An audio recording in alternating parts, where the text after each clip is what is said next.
ever walked down a Tokyo street at night and felt like every corner was calling your name?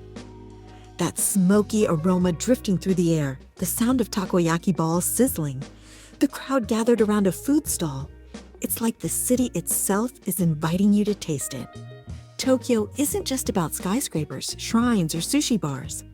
It's about flavor, chaos, warmth, and the little stalls that turn an ordinary night into a memory. So today, let me take you on a personal journey through alleys and markets, lantern-lit corners, and late-night food stalls, where I discovered the best Japanese street food in Tokyo.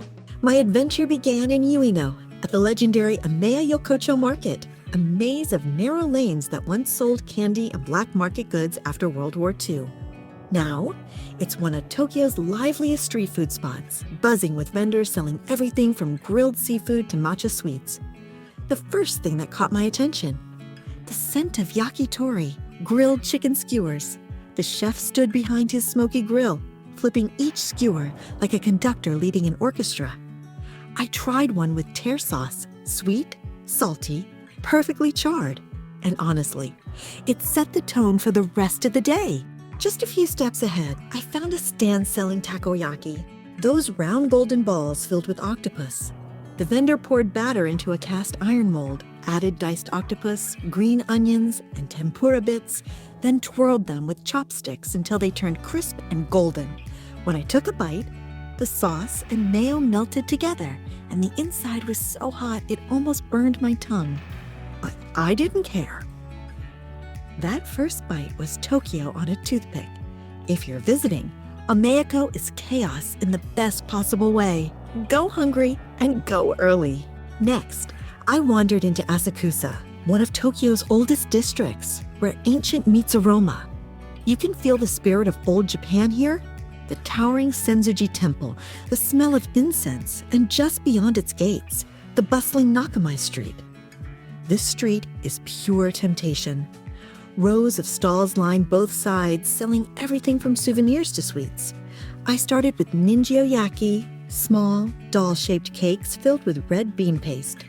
Watching the vendor pour the batter, seal it with sweet filling, and flip it in rhythm was like watching art being made. Fresh off the grill, they were soft and warm, like a hug in pastry form. Then came melon pan, a sweet bun with a crunchy cookie crust.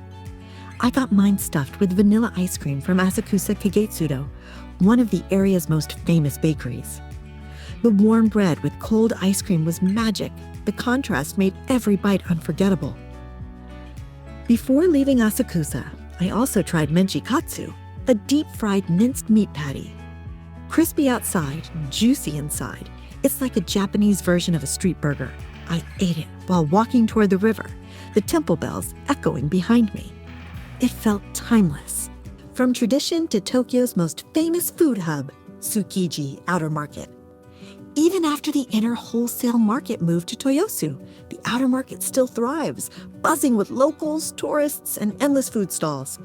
Here, I started with something I never thought I'd eat standing up: fresh uni sea urchin on top of a small rice bowl. It was creamy, sweet, and tasted like the ocean itself. Then came tamagoyaki, a thick, sweet rolled omelet. Vendors slice it right off the grill and hand it to you on a stick.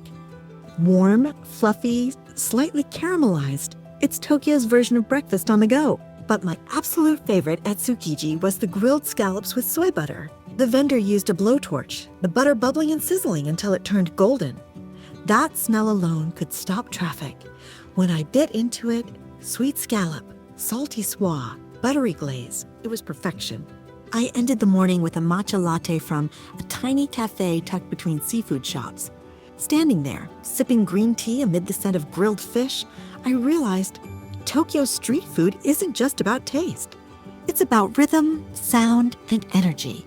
If Tsukiji is about seafood and Asakusa is about history, Harajuku is pure sugar rush. When I stepped onto Takeshita Street, I felt like I'd entered a candy-colored dream.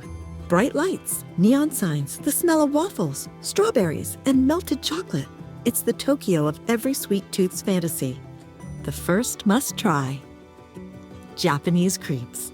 There's an unspoken rule: if you come to Harajuku and don't get a creep. Were you even here? I went for the classic strawberry, banana, whipped cream combo at Marion Crepes. The way they spread the batter paper thin, fill it with fruits, then roll it into a cone, it's art. Next, I tried rainbow cotton candy, bigger than my head. It's pure spectacle, but so fun that you'll see people laughing, taking photos before even taking a bite. And for something totally unique, croquant choux from Zaku Zaku. It's a Krispy Kreme puff stick filled with custard. The texture? Crunchy outside, creamy inside. Honestly, I couldn't stop at one. Harajuku feels young, wild, and full of sugar. Every corner smells like something worth trying. As the sun set, I made my way to Shibuya, the district that never sleeps. The crossing lights flashed, the crowd moved like waves, and I followed the scent of sizzling oil down a back alley. This was Omoi Yokocho, or Memory Lane, a narrow stretch filled with smoke, laughter, and tiny stalls packed shoulder to shoulder. This is Tokyo's old soul hiding behind its futuristic glow. I sat down at a stall that could fit maybe 6 people. The chef smiled, poured me sake, and grilled up Jiu Kushi, beef skewers seasoned with salt and a dash of soy. The beef melted in my mouth and the smoky aroma filled the air. He added nankatsu, grilled chicken cartilage, something crunchy, salty, and surprisingly addictive. Further down, another stall served odin, a simmering pot of broth filled with fish cakes, tofu, and daikon radish, perfect for chilly nights.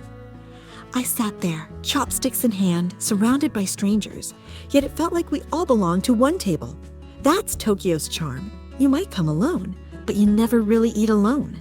After Shibuya, I wandered into Shinjuku's Golden Gai, a maze of tiny bars and food joints that look like something out of a noir movie. Most people come here for drinks, but hidden between the bars are a few food stalls that deserve their own spotlight. One of them served yakisoba, stir-fried noodles with pork, cabbage, and sauce that's both sweet and tangy. I stood under a red lantern, watching the chef toss the noodles on a hot iron griddle.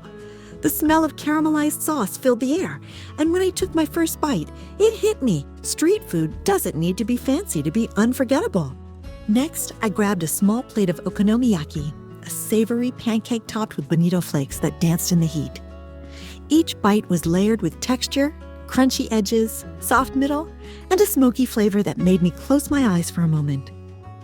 Golden Gai has that cinematic magic, dim lights, rain-soaked alleys, and the comforting warmth of food that feels like home. The next day, I escaped the crowds and headed to Shimo Kitazawa, a bohemian neighborhood known for its vintage shops and hidden cafes. Here, street food takes a creative twist. I found a stall selling Japanese-style fried chicken carriage, served with lemon and mayo. Crispy, juicy, perfectly seasoned. It's the kind of food that makes you rethink every fast food chicken you've ever eaten. Wholly nearby, another small stand served taiyaki, fish-shaped pastries filled with custard instead of red bean. I watched them being made fresh, and when I bit into one, the crust cracked softly, releasing warm vanilla cream. Later, I stumbled upon a food truck selling matcha taiyaki ice cream sandwiches, a modern twist on a traditional favorite. Only in Tokyo could you find something so inventive and nostalgic at the same time.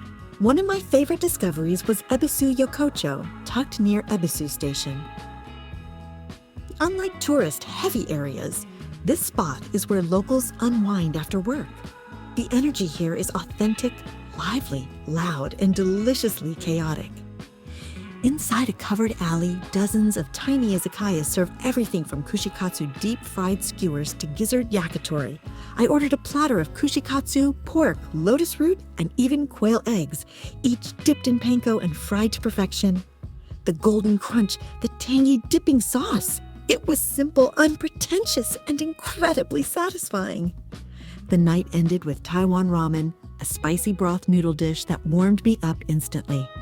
As I slurped my noodles surrounded by laughter, clinking glasses, and the hum of Tokyo nightlife, I realized this was more than food. It was connection. On my last day, I explored Ura Harajuku, the back streets behind Harajuku's main strip. Here, fashion meets flavor, stylish cafes, concept food trucks and artisan street snacks that look straight out of Instagram. I tried Japanese-style hot dogs topped with teriyaki sauce and seaweed flakes, mochi donuts that were soft, chewy, and picture-perfect, and a black sesame latte that tasted earthy and nutty. Each stall here adds a creative spin on classic Japanese flavors, proof that Tokyo's street food keeps evolving without losing its soul. As I stood at Shibuya Crossing one last time, surrounded by neon lights and the scent of grilled skewers in the air, I thought about everything I'd eaten. Street food in Tokyo isn't just food, it's a love letter to the city itself. Every stall tells a story, every vendor shares a smile, and every bite captures a moment that words can barely describe. If you ever find yourself in Tokyo, skip the fancy restaurants for a day. Walk the alleys, follow the aromas, and trust your senses. Because here, in the chaos of it all, you'll taste something far more meaningful than just flavor. You'll taste Tokyo itself,